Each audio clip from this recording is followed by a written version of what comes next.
3 trials, 3 acquittals. The federal government threw everything it had at John Gotti, and he walked out of the courthouse every single time. The media called him the Teflon Don. New York loved him. The FBI was humiliated. But here is what the FBI files actually show. Gotti was not untouchable because he was smarter than the government. He was untouchable because he was bribing jurors, intimidating witnesses, and had a mole inside the FBI feeding him information. And when the government finally figured out how to beat him, they used the one person Gotti trusted most to do it. This is the documented record of John Gotti. John Joseph Gotti Jr. was born on October 27, 1940 in the South Bronx, the 5th of 13 children. His father, John Gotti Sr., worked construction. The family moved constantly, eventually settling in Sheepshead Bay, Brooklyn, and then the East New York neighborhood, one of the roughest corners of the city. By the time Gotti was 12, he was running with street gangs. By 16, he was doing jobs for Carmen Fatico, a Gambino family capo who ran crew operations out of a storefront in East New York called the Bergin Hunt and Fish Club. Gotti never worked a legitimate job in his adult life. From the age of 16, the only employer he ever had was the Gambino Crime Family. The documented arrest record tells the story, first arrested in 1957 at age 16 for disorderly conduct. By 1969, he had accumulated a string of arrests for hijacking. His primary criminal specialty in his early career was truck hijacking at JFK Airport, which the FBI documented as a major source of income for the Gambino family's Queens operations. In 1969, Gotti was convicted on federal hijacking charges and sentenced to 3 years. He served 2. He came out in 1972 more connected and more ambitious than when he went in. By the late 1970s, Gotti was a capo under Aniello Della Croce, the Gambino family underboss and the man Gotti considered his true mentor. The family was headed by Paul Castellano, who had inherited control after Carlo Gambino's death in 1976. Here is where it gets interesting, and where the FBI files document a divide that would define the next decade of American organized crime. Castellano was a businessman. He wanted the Gambino family to focus on white-collar crime, construction fraud, labor racketeering. He despised the narcotics business, not for moral reasons, but because drug convictions carried federal sentences that made cooperation with prosecutors far more likely. Gotti was a street man. His crew at the Bergin was heavily involved in narcotics.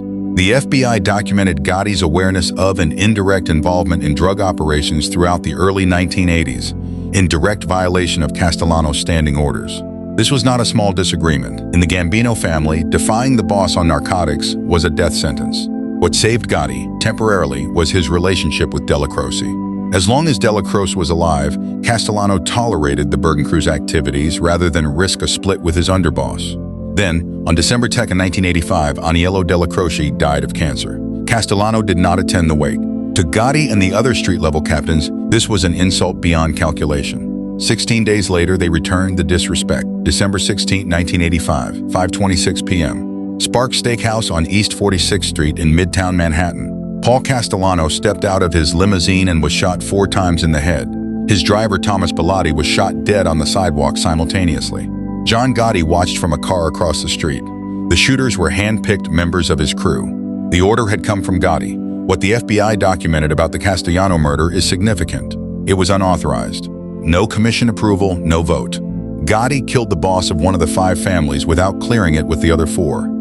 A direct violation of the rules Lucky Luciano had established in 1931. By commission law, what Gotti did was punishable by death, but Gotti moved faster than the commission could react. Within days, he had begun consolidating support. Within weeks, he had declared himself the new boss of the Gambino family, the most powerful criminal organization in New York. Nobody stopped him. For the next 6 years, John Gotti was the most famous mob boss in America. He held court at the Ravenite Social Club in Little Italy. He wore custom suits.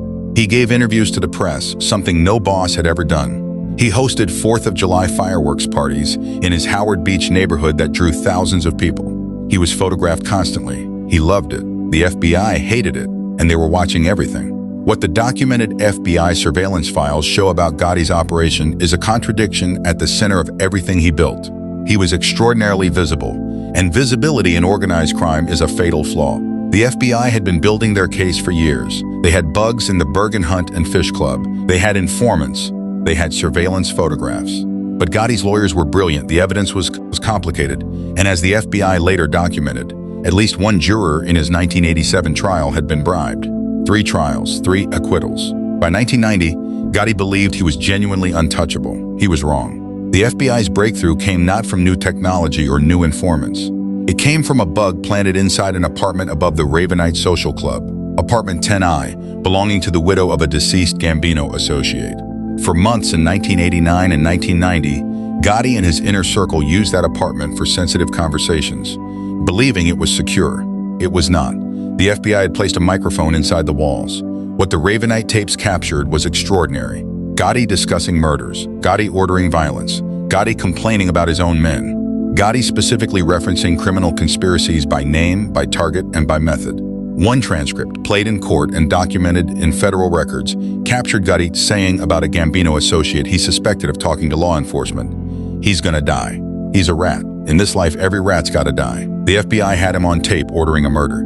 But the tapes alone were not enough for a guaranteed conviction. Gotti's lawyers were too good and his intimidation of witnesses too effective. The government needed something more. They got it. Salvatore "Sammy the Bull" Gravano was Gotti's underboss, his enforcer, the man who had helped plan the Castellano murder. Gravano was, by his own later admission, a stone-cold killer who had participated in 19 murders. He was also, when the FBI arrested him alongside Gotti in December 1990, terrified. The federal case included the Ravenite tapes. Those tapes captured Gotti criticizing Gravano by name, complaining about him, throwing him under the bus on a recorded FBI surveillance tape to protect himself. When prosecutors played those tapes for Gravano, something broke. The man who had killed 19 people, who had taken an oath of omertà, who had stood beside Gotti through everything, decided to cooperate. Gravano's cooperation agreement is documented in federal court records. He agreed to plead guilty to one count of racketeering, covering the 19 murders, in exchange for a reduced sentence and admission into the Federal Witness Protection Program. What he gave the government in return was testimony that the FBI described internally as the most significant cooperation by a mafia figure in American history. The trial began in February 1992. Gravano took the stand and testified for 9 days. He described in documented detail the inner workings of the Gambino family, the Castellano murder, and Gotti's direct orders and direct knowledge of criminal operations. Gotti's defense team attacked Gravano relentlessly, a man who had killed 19 people. Why believe him? The jury deliberated for 14 hours. On April 2, 1992, John Gotti was convicted on all 14 counts, including murder, racketeering, obstruction of justice, illegal gambling, loan sharking, and tax evasion. Judge Leo Glasser sentenced him to life in prison without the possibility of parole. Gotti was sent to the United States Penitentiary in Marion, Illinois, a maximum security facility. He spent his final years in solitary confinement, allowed out of his cell for 1 hour per day. On June 10, 2002, John Gotti died of throat cancer at the age of 61. He had served 10 years. He died in prison. Here is what the FBI files document about the legacy of John Gotti. He was not the smartest mob boss. He was not the most careful. He was not the most disciplined. He was the most famous, and fame in the world of organized crime is not a strategy, it is a countdown. Every FBI surveillance photograph of Gotti walking down Mulberry Street in his Brioni suit was evidence. Every press interview he gave was intelligence. Every crowd that cheered him outside the Ravenite was a documented location. Every time he chose the spotlight over the shadows, he gave the government something Carlo Gambino would never have given them. The man who finally destroyed him was not an FBI agent. It was not a federal prosecutor. It was the underboss he had publicly humiliated on a government surveillance tape. John Gotti taught organized crime one final lesson, one that every boss who came after him understood. The Teflon Don wasn't Teflon at all. The documented record shows exactly what he was, a man who believed his own mythology. And when the tape started rolling in apartment 10I above the Ravenite Social Club, the mythology ended. Mob legacy. The documented record,